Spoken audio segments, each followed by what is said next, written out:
Bonjour, donc je voudrais établir un parallèle entre deux papes qui à mon avis ont des points en commun, notamment deux points en commun. Je pense à Pie XII et au pape François. Alors l'un comme l'autre auront été calomniés.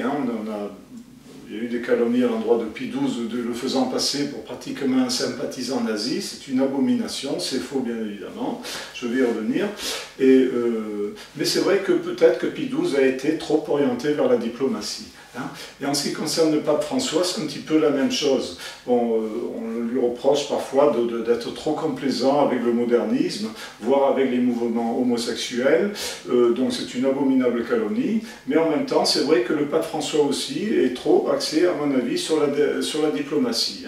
Donc commençons par Pie XII. Donc Pie XII, nous savons que, bien évidemment, a œuvré tout son pontificat contre cette abomination qu'était le nazisme.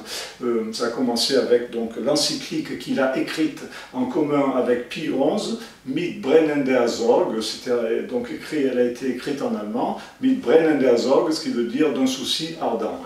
Où dans cette encyclique, le nazisme est clairement condamné.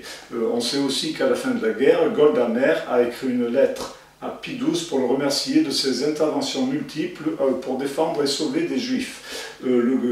Sans parler du grand rabbin de Rome qui a remercié Pie XII pour les mêmes raisons et bien d'autres personnes. Donc, non, Pie XII a œuvré pour la défense des Juifs, bien évidemment.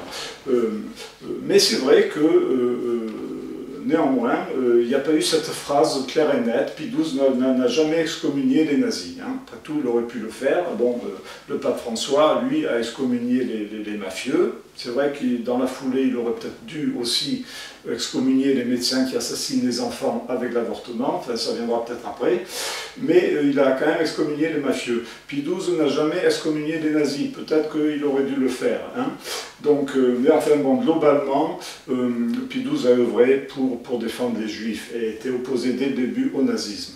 Alors, le début de la calomnie a commencé avec cette pièce de Ralph Horchut, qui était un Allemand protestant, qui dans les années, donc je crois que c'était en 1964, a écrit une pièce intitulée Le vicaire du Christ. Et donc, en fait, c'était une tentative de déculpabiliser le protestantisme allemand et faire porter le chapeau aux catholiques quant au nazisme. C'était bien évidemment une diffamation. Mais cependant, vu l'époque, cette pièce a été comme du pain béni pour toutes les forces anticatholiques du début des années 60. Donc les années 60, après il y a eu mai 68, le féminisme, donc ça a été récupéré par la maçonnerie, le féminisme, toutes sortes de lobbies. Ça a été vraiment une aubaine pour les forces anticatholiques. Voilà. Donc, sans parler de Costa Gavras et de tous ces gens qui ont utilisé, qui ont rebondi là-dessus. Mais on sait, tout ça, ce sont des calomnies. Pie XII a défendu fondamentalement les Juifs et s'est opposé au nazisme. Mais il a peut-être été, c'est vrai, trop diplomate. Il n'a pas fini à Auschwitz. Pie XII n'a pas fini à Auschwitz. Les apôtres du Seigneur, eux, ont fini en martyrs. Lui n'a pas fini à Auschwitz. S'il avait fini à Auschwitz, il aurait été un saint martyr chrétien, mais est-ce que ça aurait fait avancer les choses? Est-ce que ça aurait sauvé des Juifs? C'est pas sûr du tout. Donc voilà, c'est une question à laquelle je ne réponds pas. En revanche, je peux répondre à la question suivante. Ceux qui disent que Pie XII a collaboré avec les nazis, ça c'est une infamie. Pie XII a œuvré donc contre le nazisme et a sauvé d'innombrables Juifs. Voilà. Alors, en ce qui concerne le pape François, c'est un petit peu pareil. Donc, c'est vrai que le pape François s'oppose à la culture de mort. Il y a des lettres pastorales, etc., contre l'avortement. Vous savez que la culture de mort repose sur deux pierres angulaires de la culture de mort. C'est le meurtre légal des enfants à naître, l'avortement, et cette infamie contre Dieu et nature qui est la légalisation du mariage homosexuel. Donc le pape François s'y oppose, mais c'est vrai qu'il n'a jamais utilisé un grand moment médiatique pour dénoncer frontalement cette culture de mort. Un peu comme Pie XII n'a pas dénoncé frontalement dans une phrase le nazisme. C'est en cela que les deux papes se ressemblent un petit peu. Donc, on l'a bien vu à l'occasion de la messe de canonisation de Jean-Paul II. Hein. Je rappelle que Jean-Paul II a été canonisé fondamentalement grâce à son opposition au meurtre légal des enfants, hein, qui est l'avortement. Et pendant la messe de canonisation, le mot avortement n'a même pas été prononcé. Donc c'est quand même incroyable. Hein. Voilà. Notre élément, François Hollande a imposé contre la volonté du peuple français, contre la majorité du peuple français, cette loi, et probablement contre la majorité des gays eux-mêmes, cette loi infâme donc, qui autorise le mariage homosexuel. Était-il vraiment nécessaire que le pape François reçoive François Hollande au Vatican une semaine après pour lui serrer la main, hein? Bon, on peut se poser la question, effectivement. Hein. Je rappelle que la légalisation du mariage homosexuel, c'est une attaque frontale contre Dieu. C'est un peu comme si on disait au Seigneur, tu as créé la vie, pour cela tu as créé l'homme et la femme, pour que la vie continue, mais nous, ça ne nous intéresse pas, on te rend les clés de la vie, on n'en a rien à faire, reprends les clés de la vie, nous on va légaliser un état, l'homosexualité, avec le mariage gay, qui est orienté vers la mort. Et ça, c'est une attaque satanique contre Dieu. Alors, vu sous cet angle-là, c'est vrai que le pape François aurait peut-être dû refuser de recevoir François Hollande une semaine après la légalisation de cette infamie. Hein. Ouais, il ne l'a pas fait, c'est vrai, c'est dommage. C'est vrai aussi que l'orientation vers la diplomatie du pape François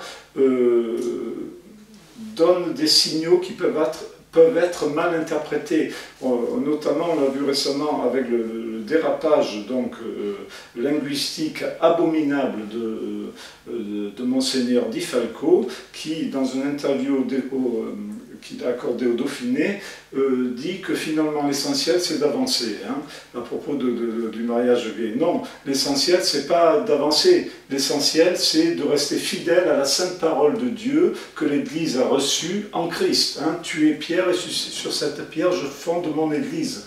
L'essentiel c'est de rester fidèle à la vérité du Verbe de Dieu, point barre. Quand bien même l'Église deviendrait une peau de chagrin, ce serait pas grave, ou pas si grave. Ce qui serait grave, c'est que pour maintenir le grand troupeau, l'Église finisse par dévier de sa mission fondamentale. Ça serait grave. Hein. Donc, Monseigneur Di Falco a ajouté aussi dans cette interview que finalement le mariage, bon, c'était le mot, c'est vrai que le mot ça allait pas, mais qu'il fallait s'orienter vers un système comme le Pax. Et que ça, effectivement, donc le Pax, pourquoi pas, ça permet aux homosexuels de s'aimer, c'est très bien. Hein. Donc ça, c'est une infamie. Et là, Monseigneur Di Falco, la carton rouge, il n'y a pas d'autre mot. Par ailleurs, Di Falco a dit également qu'il comprenait que les familles françaises catholiques aient défilé contre le mariage homosexuel. Merci Monseigneur de nous permettre de défiler contre la culture de mort, c'est gentil. Mais en revanche, Di Falco a dit qu'on n'aurait pas dû amener les enfants, parce que parmi eux, il y en a peut-être qui allaient devenir homosexuels quand ils seraient grands, et ça risquait de les souvenir, risquait de les perturber. Hein, voilà. Donc, soit dit en passant, quand les agents francs-maçons de l'État français anticatholique viennent dans les écoles pour laver le cerveau des enfants en bas âge avec la théorie du genre, ça, je pense que c'est pire, moi. Hein. Je rappelle quand même qu'on vit dans un pays où, pour la première fois depuis le nazisme, l'ancien ministre Payon s'est permis de faire une invitation au meurtre à peine masquée, hein, en disant que la France ne pouvait pas devenir un pays libre à cause des catholiques. Hein. En gros, ça veut dire qu'il faut se débarrasser des catholiques pour que la France devienne libre. Alors, se débarrasser des catholiques, bon, ça, il n'a pas donné les modalités.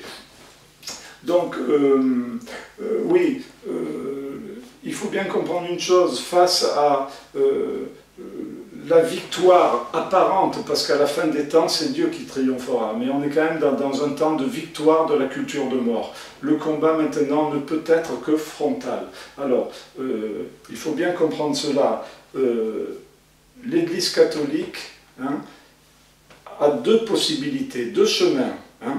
Soit elle reste fidèle à la sainte parole de Dieu, et là, elle va se faire persécuter, c'est vrai. Hein. Mais c'est sa vocation, après tout. Hein. Vous serez comme des agneaux parmi les loups, disait le Seigneur, et dit le Seigneur.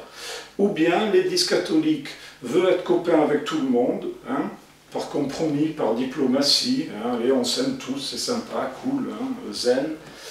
Mais là, elle se prostitue. De deux choses l'une, soit l'Église reste fidèle et elle est persécutée, et donc elle mène un combat frontal contre la culture de mort, hein, soit elle refuse cela et elle se prostitue. Il n'y a pas 36 solutions. Hein. Je rappelle que le fondement actuel de la culture de mort, c'est donc l'avortement qui est le piétinement de la valeur intrinsèque de la vie humaine et la légalisation du mariage homosexuel. Le noyau dur de la culture de mort s'est déplacé donc de l'antichristianisme historique issu de la maçonnerie et des Lumières et de la Révolution, s'est déplacé dans le temps et géographiquement vers le noyau dur du féminisme intégriste. Hein, maintenant, et des lobbies gays. Maintenant, le fer de lance de la culture de mort, c'est le féminisme intégriste. Ceux qui font une fixation sur le complot judéo-maçonnique d'il y a 200 ans, ils font perdre du temps au vrai combat et à ceux qui veulent vraiment se battre contre la culture de mort.